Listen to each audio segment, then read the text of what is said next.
Hello everyone, my name is Superbig, and in this one I'm going to be showing off the changes to my game. First of all, we've got a main menu, pretty simple. Then we have saving system, which is nice but wasn't simple and I've broken it. And I want enemy health bars on because this has annoyed me so much in the past when I've forgotten to turn the health bars on. I should probably set them to on by default, but anyway, if I head into save 1. Oh, a pestilence, hang on. I'm gonna have to do a runner.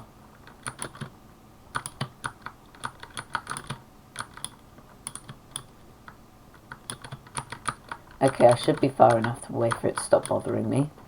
So, everything's gonna look completely different. We've got randomly generated terrain, which is using Perlin noise. This ugly mess is what it would look like if I didn't use Perlin noise. Got a tube of ink in the top right corner. We have an inventory. We have boomerangs. We have stew. And I'm pretty sure you all saw that new enemy. So in this one, I'm going to be showing literally everything I've done. So first things first, I've reworked the enemy AI. They are now slightly less stupid. That's not very important though, because no one cares about AI. Well, AI in this context. Second, I've added a boomerang weapon. This was always the plan. There's always going to be tons of weapons, but like, it's still cool. New weapon. Next, the tube of ink. If you hit shift, it will open up a menu. This is where you can swap between the spells that you have bound. We have fire, ice, and ink. I forgot to change that so it collides with tiles. That's a fix for another one. I'm speedrunning this because I want this to be a nice short devlog so I don't have to spend ages editing it. I think now's the time to show off this new enemy. This enemy is called a soul. It will orbit the player, and then when it's not on cooldown, it will dash to attack the player like that.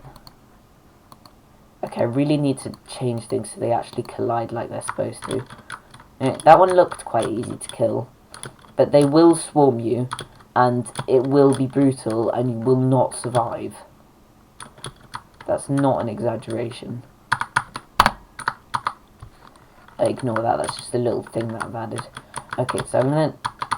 It's like it's a dev thing, not a game thing. So I'm just gonna completely ignore them so I can collect them all to show off how deadly they are. Heal up a bit. Okay, these things do like 4 damage a hit, and they attack like really quickly. I'm just going to put myself back on full health. You will have to keep constantly moving if you want to fight them successfully.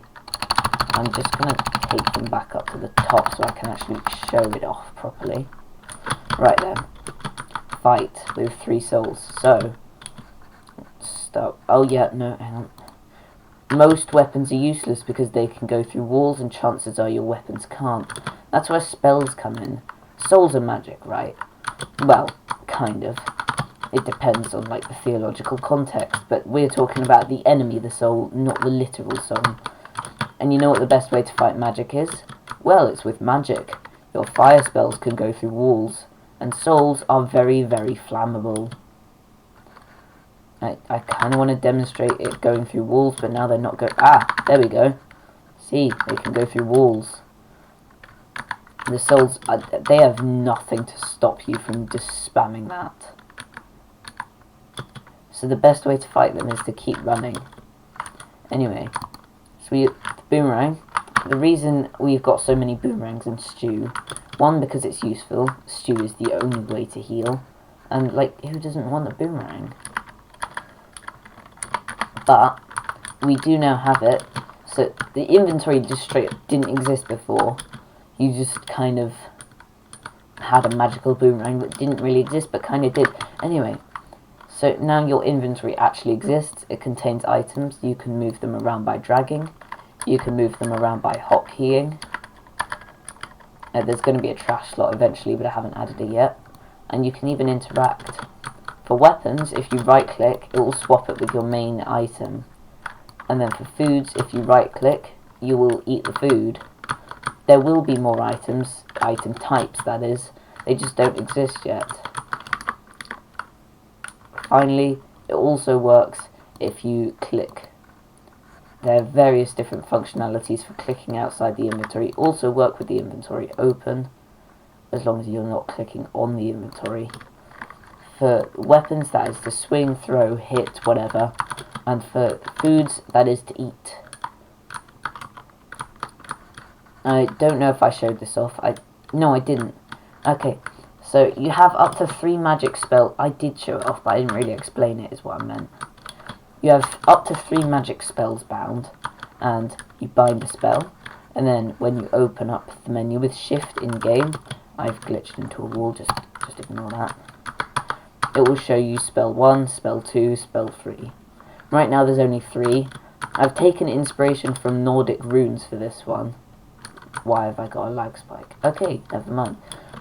So this one is fire. This is an actual fire rune. It shoots the 3 fireballs. We have ice, which shoots ice shards in all directions. By all, I mean 15 out of 360 directions if you're talking degrees. Finally, we have ink, which is not an actual rune because last I checked there is no Viking rune for throwing balls of ink like grenades that explode into fragments. Because that's what this does. The sprite's a little goofy for the ink, but I'm probably going to rework it. So yeah, that's my progress. I did also start working on fixing dodging so it's not completely broken. But that's yeah. That one could take a while.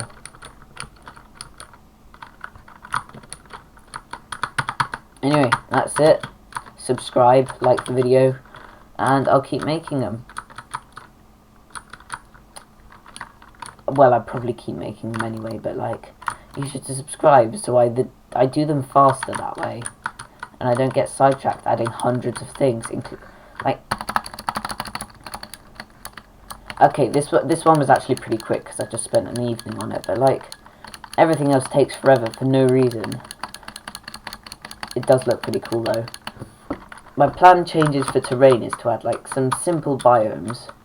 Biomes will probably just change how elevated it is, which is honestly pretty simple, but not really because I have to use Perlin noise, which is like 150 lines of code just to generate Perlin noise, and then another 50 to map it onto terrain.